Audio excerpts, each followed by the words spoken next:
নমস্কাৰ, আপোনালোকে মোক আশীৰ্বাদ দিব।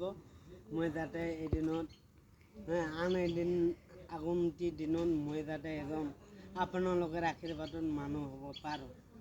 মই ঠেঙৰা কালতো মানুহ আছিলোঁ, এতিয়া বুঢ়া হৈছোঁ ৰে ভাই। মই এইখিনি সৰু ঠাই গান কওঁ আপোনালোকৰ ওচৰত। এই দেহাৰ নাই কোনো দাম, এই জীৱনে নাই কোনো ভৰসা। মৰিয়া গেলে থিয়া দিব কবৰস্থানত রে ভাই, কারো সাথে অন্যায় করো না।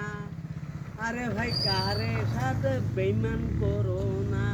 ভাই গানটা মুই টোন দিয়া কোয়া নাই, মুই এমনি টুইটে যোগাযোগ টুইটে দি মুই এনেকৈ শুনো। মুই ভাই বেছি তাৰমানে মই ভাল কৰি ক'ব খোজোঁ, মোৰ মানে জিভাটো মানে ভিতৰত গলাৰ টোনটো মানে আটকা খাই আহে, সেইকাৰণে মই এইখিনিতে সমাপ্ত কৰিলোঁ।